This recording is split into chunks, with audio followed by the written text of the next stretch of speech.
ನನ್ನೆಲ್ಲ ಪ್ರೀತಿಯ ವೀಕ್ಷಕರಿಗೆ ನನ್ನ ಪ್ರೀತಿಯ ನಮಸ್ಕಾರಗಳು.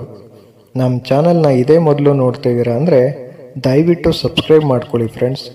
ಮುಂಚೆಯಿಂದ ನೋಡ್ತಿದ್ದೀರಾ ಆದರೂ ಸಬ್ಸ್ಕ್ರೈಬ್ ಆಗಿಲ್ಲ ಅಂದರೆ ದಯವಿಟ್ಟು ಸಬ್ಸ್ಕ್ರೈಬ್ ಮಾಡ್ಕೊಳ್ಳಿ ಫ್ರೆಂಡ್ಸ್, ಸಪೋರ್ಟ್ ಮಾಡಿ. ಒಂದೂರಿನಲ್ಲಿ ಒಬ್ಬ ವ್ಯಾಪಾರಿ ಇದ್ದನು.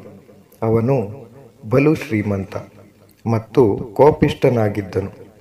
ಅವನಿಗೆ ಒಂದು ದಿನ ಜೀವನದಲ್ಲಿ ಜಿಗುಪ್ಸೆ ಹೊಂದಿ ಹೆಂಡತಿ ಮಕ್ಕಳನ್ನು ತೊರೆಯಬೇಕೆಂದು ನಿರ್ಧರಿಸಿ ಒಬ್ಬ ಜ್ಞಾನಿಯನ್ನು ಮೋಕ್ಷ ನೀಡುವಂತೆ ಕೇಳಿದನು. ಜ್ಞಾನಿಯು ಅವನನ್ನು ಸ್ವಲ್ಪ ಕಾಲ ದಿಟ್ಟಿಸಿ ಕಣ್ಣಲ್ಲೇ ಪರೀಕ್ಷಿಸಿ ನಾಳೆ ಬಾ ಎಂದರು. ಮರುದಿನ ವ್ಯಾಪಾರಿಯು ಬಂದಾಗ ಬೇಡಿದಾಗ, ಹಾಗಾದರೆ ನೀನು ಮಡಿಯಾಗಿ ಶುಚಿಯಾಗಿ ಬಾ ಎಂದ. ವ್ಯಾಪಾರಿಯು ಆಗಲಿ ಸ್ವಾಮಿ ಎಂದು ಹೊರಟನು.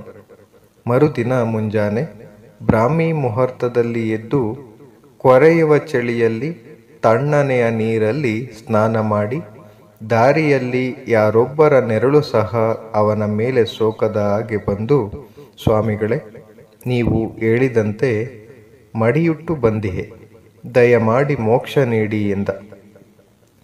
ಜ್ಞಾನಿಗಳಿಗೇಕೋ ತೃಪ್ತಿಯಾಗಲಿಲ್ಲ.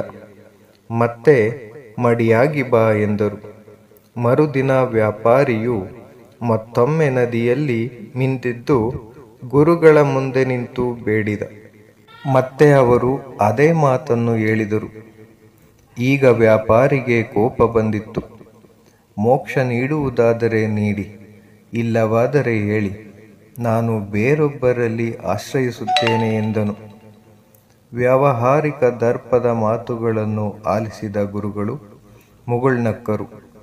ತಾಳ್ಮೆಗೆಡಬಾರದೆಂಬ ಗುರುಭಕ್ತಿಯಿಂದ ದೀನನಾಗಿ ಕೇಳಿದ, ನಾನು ಪ್ರತಿದಿನ ಮಡಿಯಾಗಿ ಯಾರೊಂದಿಗೂ ಮಾತನಾಡದೆ ಯಾವ ಪ್ರಾಣಿ, ಮಾನವ, ಹಕ್ಕಿಗಳ ನೆರಳು ಸಹ ಸೋಕಿಸದ ಹಾಗೆ ಬರುತ್ತಿದ್ದೆ. ಆದರೂ ನಿಮಗೆ ಹೇಗೆ ದೋಷ ಕಾಣಿಸುತ್ತಿದೆ ನನ್ನಲ್ಲಿ ಎಂದ.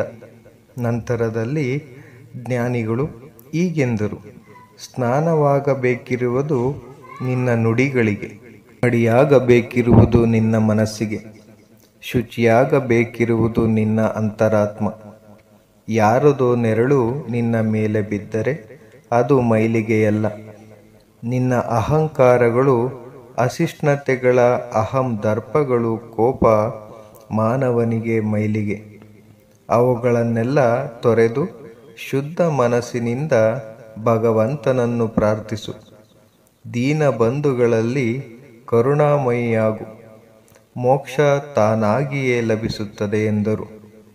ವ್ಯಾಪಾರಿಯು ಮರು ಮಾತನಾಡದೆ ಗುರುಗಳಿಗೆ ನಮಿಸಿ ಜ್ಞಾನ ಹೊತ್ತು ಮೋಕ್ಷದತ್ತ ಸಾಗಿದ.